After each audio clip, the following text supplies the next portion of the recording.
Suicide notes. Day 31. If you could change one thing about yourself, what would it be? Just one. It can be anything. A physical thing you wish you had or didn't have, a talent you'd like to have, anything, but you only get one. That was the question we talked about in group today. You'd think that we all would have picked something to do with why we're here, but mostly we didn't. Juliet said she wished she could play the cello because she'd like to be able to make people feel the way she does when she hears someone play. Sadie said she wished she could talk to dead people. Rankin said he wished he could throw a perfect spiral pass. And I said I wished I wasn't afraid of heights. Later in my one-on-one, Cat Poop asked me if I'd noticed anything different about why I'd said about what I'd said compared to what everyone else said. I thought for a minute but couldn't come up with anything. You were the only one who said you wanted to get rid of something, he told me. Everyone else wanted to add something to themselves, but you wanted to give something up. Why did you say you'd like to get rid of your fear of heights? I don't know, I said. It's just the first thing that came to me. It's true, too. I am afraid of heights. I don't even like going up elevators past the 6th floor. What about that fear makes it the one thing that you want to get rid of? Cat Poop asked me. I had to think about that for a while. Finally, I said, I guess because it keeps me from doing things I'd like to do. He asked me what kinds of things, and I told him I've always wanted to try skydiving or maybe even bungee jumping, but I'm afraid of heights, I said. So I can't. What is it about heights that you're afraid of? He asked me. What a dumb question. Falling, of course. I'm afraid of falling. That's probably why I dream about it a lot. Actually, what I said to the doc was that I'm afraid that suddenly I'll have this uncontrollable urge to climb up the railing of the bridge or run to the edge of the cliff or whatever and just throw myself off before anyone can stop me. Cat Poop wrote something on his pad, which by now we all know means I've said something he thinks is interesting. This time I asked him why he thought my answer was worth writing down. Since it's my life he's dissecting, I figured I had the right to know. Why do you think you have this urge to jump? He said instead of answering my question. I guess because sometimes it's nice to lose control, I said after I thought about it.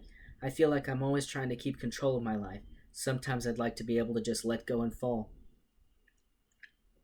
Even if it means you might get hurt, he said. I don't think about that, I answered. I just think about the falling with no parachute or net or anything to catch me. I just think about falling, and it scares me. How about falling in love? He said. Are you afraid of that? What, is love like the topic of the month around here or something? I'm sure it didn't take him long to get back to that subject. I'm only 15, I said. A lot of people fall in love for the first time around your age, said Cat Poop. What do you want to know? I said. Do you have a daughter you want to introduce me to or something? He pushed his glasses up his nose. No, he said, I don't. What if you did? I asked him. Would you want her to date a guy like me? That's impossible to answer, Cat Poop said. I don't have a daughter, so I don't know how I would feel about her dating anyone. It's purely hypothetical. Well, purely hypothetically, I said, would you want her to date someone like me? Someone who'd been in a place like this? Cat Poop scribbled something on his pad. Are you afraid people won't want to date you because you've been in here? He asked me. I asked you first, I said. We stared at each other for a while. I guess we were having another game of Psycho Chicken. Anyway, Cat Poop blinked first this time. I would want my daughter to date someone who made her the happiest, he said. Even if that person was crazy, I said, even if that person was like me? If I remember correctly, you've spent a great deal of time telling me you aren't crazy, Cat Poop reminded me. I'm being hypothetical, I said. So would you? He sighed. I don't know, he said. I laughed. I didn't think so, I told him. Now answer my question, Cat Poop said. Are you afraid that no one will want to be with you if they know you've spent time here? I don't care what people think, I told him. How about what you think, he said. I haven't given it a lot of thought, I answered. Let me get back to you. How about Allie, Cat Poop said. Do you think she'll still want to be friends with you? I didn't know how to answer that one. Allie always said that we'd be the best friends no matter what. Was that still true? You'd have to ask her, I said. He let me go after a few more minutes, and he didn't bring up love again, which is really a relief because I'm getting tired of that subject. Getting back to the original question, the one about what I would change about myself, it's not really my fear of heights I'd change. I mean, it's not like that's keeping me from achieving my life's dream of being a tightrope walker or anything. I think it's funny that old cat poop got all excited about it, because really it was just something to say.